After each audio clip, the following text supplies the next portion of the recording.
The sweet smell of coffee. Well, how about instead of drinking your morning cup of joe, let's paint with it. All you really need is instant coffee, brushes, and watercolor paper. If you've never tried watercolors before, painting with coffee is a great introduction because it's so similar and is more forgiving of mistakes. If you're a seasoned watercolorist, painting with coffee is a must-try because it forces you to work in monochrome and increases your skills in using different values. But really, it's just so much fun to paint with something new and to smell the sweet scent of coffee all day long. No joke, my studio, my brushes, my table, everything smelled like coffee for a whole week during the filming of this class. I'll walk you guys through everything you need to know, and I'll show you all the weird quirks that only coffee painting has. Then we'll do 3 fun mini illustrations that you can follow along with, and you'll see the techniques in action, and it'll give you a good idea of how to go about it in whatever illustration style you want to create. So what are you waiting for? Make yourself a hot cup of coffee and let's make some coffee art. Let's start with a quick overview of supplies. You will need instant coffee. Any kind should do the trick, but if you go shopping just for this class, pick the one with the darkest looking coffee crystals, so you get the darkest shades. If you avoid real coffee but have an alternative drink like this one, you can try it out and see if it works like coffee. I find that the Cafix brand works very similar to real coffee, so if you have that lying around, you can use it instead of instant coffee. As you can see, it's just as easy to make lights and darks, and the behavior is very similar. If you're wondering if you can use normal coffee, the answer is probably not. It's only okay for like light washes and maybe backgrounds to some other artwork that you do. The problem is you can't make darker shades in the lightest one. So you'd be very limited to making only very light paintings. That's why it has to be instant. Or you could maybe use Turkish coffee, which is boiled coffee that's extremely concentrated. But if you do go that route, just be aware that you will have little specks of coffee granules in your art, which is a fun texture if you think about it. Now the second most important thing is brushes. Watercolor brushes are the best for this, but you can use whatever you have as long as the bristles are soft like these. Even super cheap brushes will work perfectly. Just be sure to avoid hard bristles like these. This is usually used for oil painting, not watercolors or coffee painting. If you do have brushes like this, you can experiment with them and make cool textures, but not for normal painting. I will be mostly using these 4 brushes, a 5-0 spotter for tiny details, and a size 2 and a 6 and a 10 for bigger things. The size of the brushes will depend on how big you like to work. I personally like working really small, and I encourage you to do the same if you want to follow along with the projects and get the most practice out, because smaller pieces take less time and you're less scared to mess up. So as long as you're learning, I recommend you work tiny too. You can also get away with just one medium or large brush, or just a tiny brush and a big brush. As for paper, you will also need to use watercolor paper that is at least 140 pounds. This helps to minimize warping because we are going to be using a lot of water. My favorite paper is this Canson Excel paper. It's amazing because it's so cheap and holds up well. It's also fairly smooth even though it's cold pressed. I will be using it throughout the class. You will also want to have a piece of paper towel on hand to help pick up excess coffee and fix mistakes, and 1 water container to clean your brush and add more water to your coffee. The last thing you will need is either a mixing tray with wells like this one, or tiny cups or plates to hold different shades of coffee. I can paint paintings with just 1 container with the darkest color, but I only recommend this if you are a seasoned watercolor artist. If you're new to watercolor or never tried before, do a bunch of wells like I am. You're good to go with 3 or 4 containers, or you could do more or less, that's up to you. You might also consider investing in artist's masking tape. If you tape down your page before you start working, it won't warp as much, and if you plan on using lots of water in the background, I highly recommend you do so, or else this will happen, and it will make it very hard to paint. But this isn't necessary because in the mini illustrations that I will show later on, I won't be using any masking tape. So it's really if you're just going to be using a lot of water. Some additional supplies you might want to have are a pencil. Make sure it's very light. I use blue lead to keep it light, but any pencil will do as well if you just press down lightly on it. Just make sure it's erasable. I will also be using a normal spoon to scoop out the coffee and a dropper to add water to it in a more controlled way. One thing you will also see me use is this white Uniball Signal Broadpoint gel pen. I love using this thing and I use it in all my watercolor works. I just use it to add little white highlights when I'm done with my pieces, but this is completely optional. So now that you have everything you need, let's learn the basics of how to paint with coffee. Let's start out with the basics of painting with coffee. Get out your tiny cups, or if you have a palette with multiple wells, that can be even easier to use. Now scoop up your coffee with a spoon or whatever is easiest and put different amounts into each well. As you can see, the first one is super strong with lots of coffee, and then I put in less and less coffee in each subsequent one. I made 4 different values, but you can do less or more, it's a personal preference. Then add water to your coffee to dissolve it. I'm using a dropper to have full control of how much water I put in. If it looks like your coffee isn't dissolving, try using warmer or even hot water, but mine dissolved just fine with room temperature water. Notice how I add the most water to the lighter tones and slightly less in the darker ones. The more water you add, the more it dilutes the coffee and makes it lighter. Now mix the coffee with a brush and clean the brush in between mixes to make sure you keep the same values. The darkest tones should be gooey and thick compared to the lighter ones. Get out a piece of scrap paper to test out your values, and always do this before you start painting because you can accidentally make 2 similar shades or make one lighter or darker than you wanted. It's easy to fix by adding more coffee or more water. As you can see, my first color is dark but also thick. The next colors are more like watercolor because they are watery, with the lightest barely visible. Now we have different values easily accessible to us without having to worry about mixing the right ratio of water to coffee every time we pick up coffee paint. You can also make beautiful blending by using lighter washes and then adding darker values or even just water for beautiful blooms. You will see this more in the future. If you want to use just one container, then just use lots of coffee to water to make that gooey mixture, and dilute it with water as you need straight on the page or by controlling how much paint to pick up and how wet your brush is. This is something you learn from experience, and if you are a seasoned watercolor artist or you want a challenge, you can try it out, but I recommend if you're a beginner, you do it with a couple different values. Now let's try to make a gradient wash. All that means is we're going from super dark to the white of the page gradually. Take out a piece of scrap paper and try to do this with me. Just pick up your darkest color and then paint in a rectangle. And then clean your brush and pick up the lighter color and continue doing this and then end it with just clean water. You will notice it's hard to control the coffee because it likes to move around when there's water involved. You can see that by how the darkest color collected at the edges here. For this reason, I don't recommend using a hairdryer when your painting is very wet because you will easily move around the coffee too much. Instead, always wait a little bit until it's halfway dry and most of the water is soaked up, and then you can use a hairdryer set on low to carefully speed up the drying process.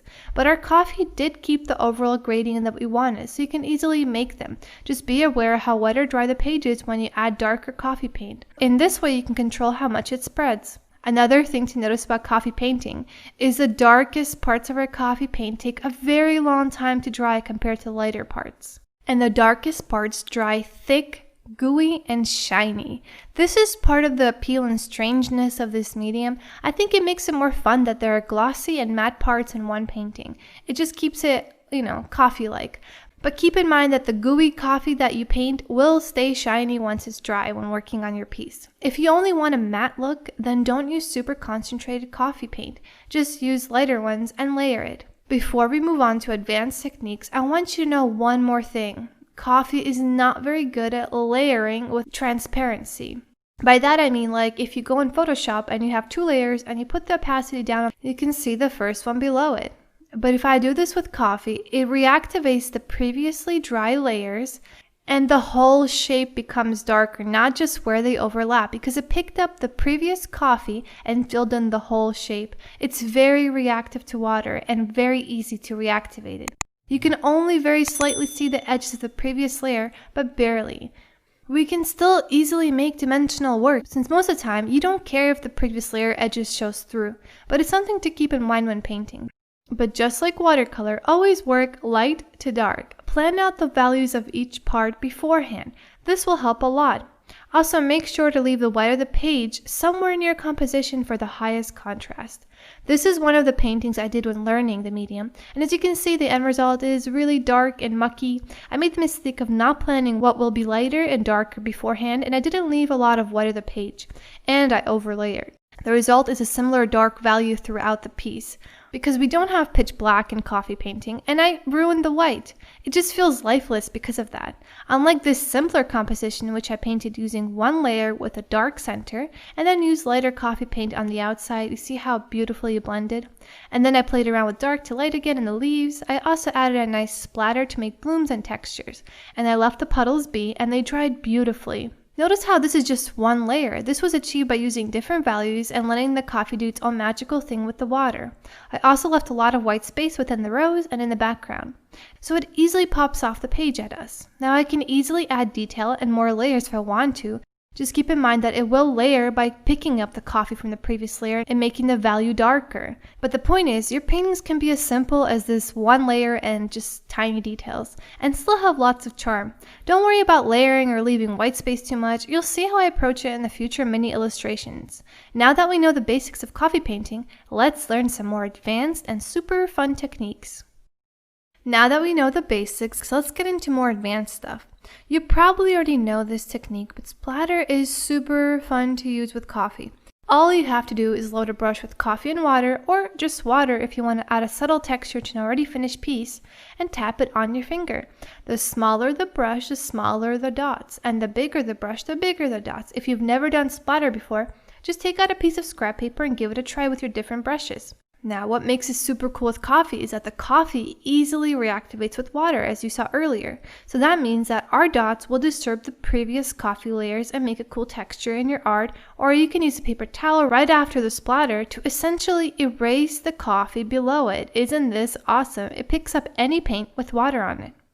You can also use a moist brush to pick up already dry coffee paint and control how much you pick up to make the effect very subtle.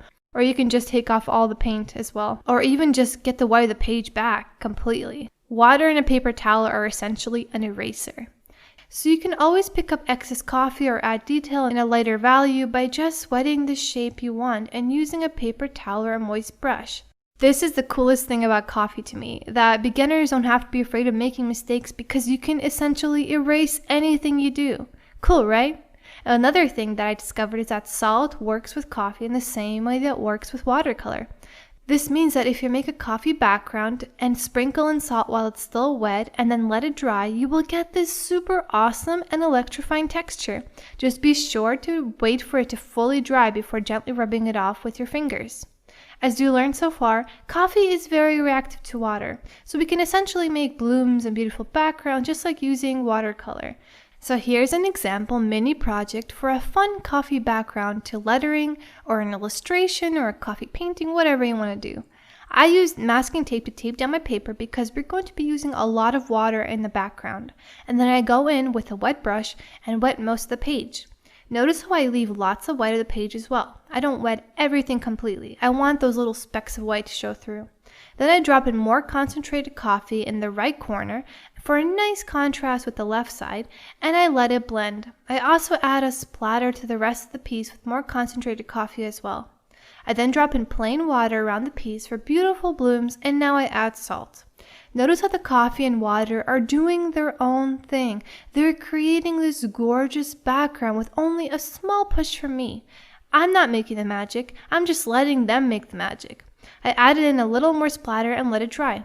Once it's fully dry, I can rub off the salt with my fingers, and for the final touch, I'm going to imprint this leaf into the background by just painting on the back with coffee and then pressing it down around the piece. This created a subtle and beautiful texture, and you can use this technique with anything that has a texture to it, like flowery lace, for example. Now we have a beautiful, gorgeous background to do whatever we want to on. I use sepia-colored micron pens to draw in the leaf and a brush pen to add lettering. You could do whatever you want at this stage. This is just one idea, but the point is you can use coffee in a creative way to add to your art. It doesn't have to be the only thing you use. You can mix other media with it as well. Now that we got the basics and advanced techniques down, let's do 3 mini projects to learn how to actually paint with coffee. Let's put everything we learned together. I made these projects simple enough for you to follow along, but even just watching it will give you an understanding of how to paint with coffee, and then you can illustrate whatever you like using the same techniques. Just be sure to practice what you learned so that you don't forget it. Remember, you can only truly learn by doing. I didn't read a book and then teach you guys all these techniques. I just sat down, took my coffee out, and painted and painted and painted and learned and saw how it acts and how it reacts and did experiments, and now I can teach you. So learn by doing, guys. Go grab your watercolor paper, your coffee, sit down and paint with me. In this first mini illustration, we're going to make this loose outline of a coffee cup with a bunch of textures, loose outlines, and just fun stuff going on here. This is the easiest out of the 3 illustrations, and it's the most loose, so no sketching is required, and this will help for keeping the piece loose. So let's start. Pick up your second darkest color and paint in a loose oval. It doesn't have to touch all around. In fact, it looks much better if it doesn't. Now paint in half an oval again with the lines barely touching, and then 2 curved lines for the handle. None of this has to be super accurate. The human brain will see it as coffee no matter how loose it is. While the coffee painting is still wet, you can drop in darker colors, make the lines vary in value, or even just water. Now do another oval around the cup for the plate, and to fill in the cup with coffee, just add a curved line here and fill it in, but leave a little bit of white for the highlight. You can also hint at the bottom of the cup and the inner circle of the plate with more simple lines, or don't. It's up to you how simple you want it to be. I wanted to add in some seam and make it form into a cute heart, so I take the lightest color and paint upward from the coffee. Notice how loose my strokes are, and I add lines around the hinted heart shape. Even if you stop painting here, you already have a loose and awesome coffee cup painting painted with just coffee. How cool is that? And you didn't even sketch it. The different values that we used for making the outline make it interesting, and it will dry beautifully. Next, I add in a splatter for a fun touch and add more lines around the mist, and using a clean and almost dry brush, I pick up excess coffee at the bottom of the steam to lighten it. It got a little dark in that area for me. You can do this to lighten any part of the composition while it's still wet, and if it's dry, just use a moist brush and paper towel like I showed earlier. I wanted to add some lettering to the piece, but you don't have to do that. I mostly use the darkest coffee paint so that the letters stand out and are as dark as can be. I also add light lines above and below the lettering just to make it stand out more, and paint in some coffee beans on the plate for a cute detail. Now for a fun touch, I painted around the bottom of my empty cup of coffee and stamped that around the piece for an imprint of a coffee cup bottom. Then I added a little bit more splatter and took the lightest coffee color, and mostly water, and painted in a loose background.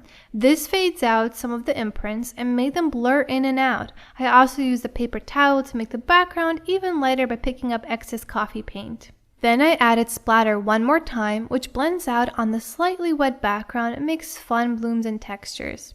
This is my secret to making dreamy backgrounds. Just have a wet background and add a splatter. Once I'm happy with the background, I decide to make the outline of the coffee cup even darker so it stands out from the background more. So I drop in dark coffee paint in the outline and then the steam. This is easy to do while it's still wet. You can always add more water or darker paint while it's wet, so be sure to eyeball it and do so. Then I let it dry and add in some last details on the mist by just adding more lines and layers. And I use a white gel pen to add little white dots once it's fully dry. This adds a little magical touch, and we're done. This was super easy to make and has lots of charm. It definitely has a coffee feel to it, and the point is you don't have to get fancy with the painting techniques. You can get playful and loose with fun backgrounds, using lettering, just simple outlines for making alive and interesting pieces, and just whatever you want to do.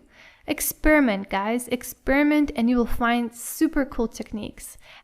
Now let's get a little more advanced by painting this super cutie penguin. Cutie, so cute. So let's begin. Start off by sketching out a pear or egg shape. Next, sketch in long curved lines on each side for the arms and little curved lines for the feet.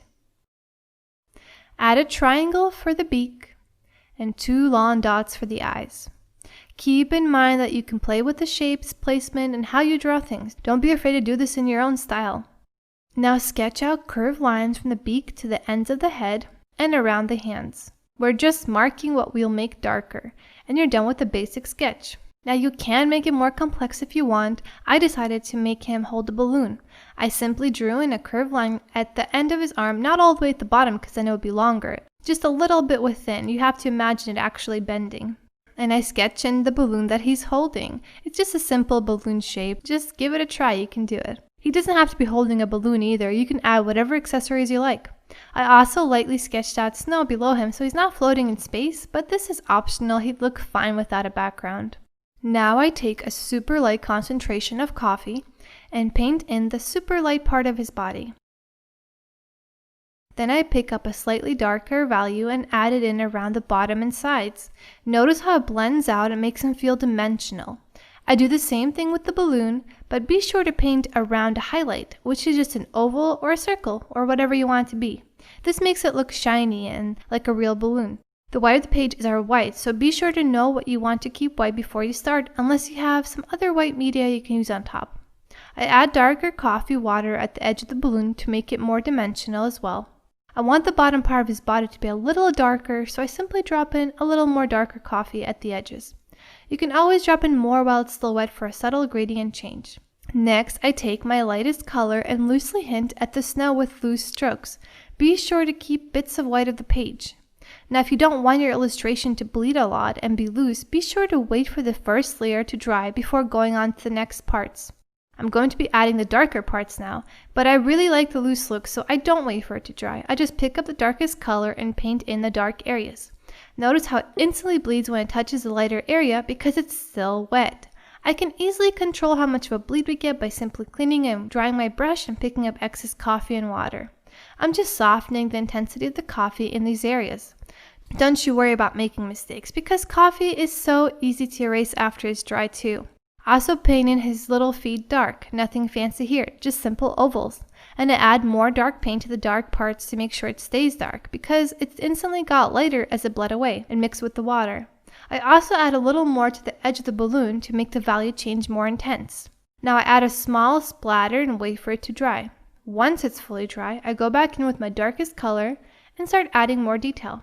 I outline his beak, his little eyes, his paws, the balloon string, and just him in general.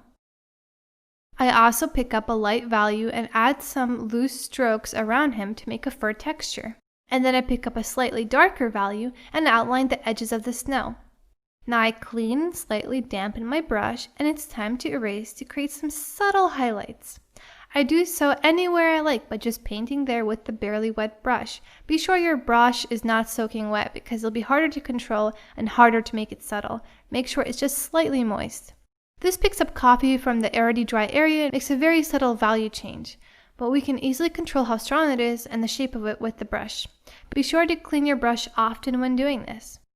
Add highlights at the top of his head, inside the balloon, to make it super shiny, in his little flipper, and even in the shadows of his lighter areas around his tummy. It's up to you how much you want to do this, but this really helps him to pop and to feel dimensional. I'm also going back in with a darker color and adding a fur texture around the outline. This is optional, but it's fun to do. Also, there was too much bleed on the left side, so I simply picked up some water and painted over it, and then I picked it up with a paper towel to lighten it even more. I continue darkening and lighting areas as I see fit by just adding more dark paint or by lifting with my brush, and I add a subtle splatter and use a paper towel to lift it. This is optional, but it makes it look like snow is falling, and I add a bigger splatter in the background to continue the effect. Once it's fully dry, you can see that we're done, but I wasn't. I added some white highlights with my favorite gel pen around the piece, and then I took the darker paint value and painted in some tiny eyelashes and a simple bow. Just with this little touch, we changed his gender into a female, or maybe he's a guy and he just likes bows. That's okay too. Now it's complete. I hope watching the process gave you a better idea of how to paint with coffee, and maybe you follow along and made your own penguin.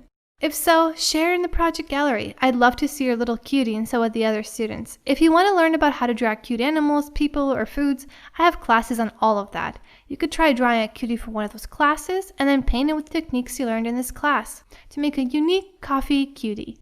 Now let's do a really fun and loose painting for the last mini illustration. In this last mini illustration, we're going to make this super charming and simple painting, but for all its simplicity, it has a lot of dimension. If you want to follow along, start by sketching a circle. Or an easier way is to just trace over something that is already in the shape of a circle like I did here. This is actually a really simple hack that I use all the time because circles are hard. Now sketch out your composition. I wanted a simple cabin on a hill, so I start with a simple curved line for the hill. And then I draw in a simple house using simple shapes, and I even sketch out smoke coming from the chimney using long wavy lines. Next, I need to plan out where the pine trees will go. So I do so by lightly sketching out triangles around the composition. You can put them where I put them or do them your own way, it doesn't matter. I also sketch out mountains behind the home using wavy lines. Once you're done planning, you can start painting. So remember, with coffee, just like watercolor, you want to start with the lightest parts of the composition. So I take my lightest paint value and fill in the mountains, the field around the house, and the smoke from the chimney. Now, like I said earlier, if you don't want your artwork to be as loose as mine, you can wait for this first layer to dry. But I like the bleeds that are made. So I pick up a mix of the two darkest values and start painting in the trees with super loose strokes. Pine trees are just triangles that are shrubby. Just be sure to leave random bits of white space like I do. Don't worry so much about doing it right. This is loose and the human brain can recognize it for what it is easily. Notice how the darkest paint went to the edges, because there was a lot of water down here. I used a paper towel to lighten it more on the right side to make it match left, but otherwise I really like how it blended and the dark edges are a nice contrast. If you don't like them, you can pick them up with a paper towel. Now wait for your lightest parts to dry fully and pick up your darkest value again. I started painting the roof. Notice how I use straight lines and leave a lot of white space in between them on purpose. I then outline the windows and fill in the door. I also outline the house. And now I'm done with the darkest parts. I take a slightly lighter value and paint in the house by also doing straight lines. This is just giving it a really nice texture and making it pop more. I even draw in some vertical lines to make it look like short pieces of wood. By leaving specks and lines of white of the page, we give this house a lot of texture, dimension, and looseness. Now I take my darker value and paint in little bits of grass at the edges of the house. This is super simple to do and adds a nice touch and grounds it. Now I pick up my darkest color again and paint in the trees. As the first layer is dry, whatever I put down will not bleed and will hold its shape perfectly. I keep it loose like always and make sure that the further the trees are from the camera, the smaller they are. I even paint in their trunks with the same color. I also add a second layer to the smoke from the house with a slightly darker color, and I make sure to keep it loose and add strokes around it as well. I even add in tiny dots for a cute touch. Next I paint in some bigger grass loosely at the bottom of the composition just to help it balance more and add interest. And now you don't have to do this, but I add a splatter like always and I add more dark coffee around the piece, and I'm done. Just eyeball your piece and see if it can use more dark somewhere or more light somewhere while it's still wet, and then let it dry. Once it's fully dry, I go back in and erase the edges of my circle and any other pencil marks that show through. Be very careful when doing this because you can accidentally smear the darkest parts of the coffee painting if they're even slightly wet. They take a long time to dry and they stay gooey for a while. For the last touch, I use my white gel pen to add highlights and we're done. This is super cute and was super easy and fun to paint. As you can see, coffee painting is easier than it looks because you have the power to erase. In this painting, I didn't need to erase, but knowing that I could takes the edge off and the fear away of making mistakes. So just try it out. Just keep in mind to always plan out what will be the darkest parts and the lightest parts before you start, and you're good to go. If you don't know how to plan it out in your head, you could easily do a thumbnail sketch before you start. I even have a class on that. But it's really just a tiny sketch of what you're going to do. If you still have questions, just leave them in the community section. Otherwise, I can't wait to see what you make. Painting with coffee, like any other skill, takes practice. So sit down at your desk and start. Even if you fail, you will learn a lot and your room will smell delicious.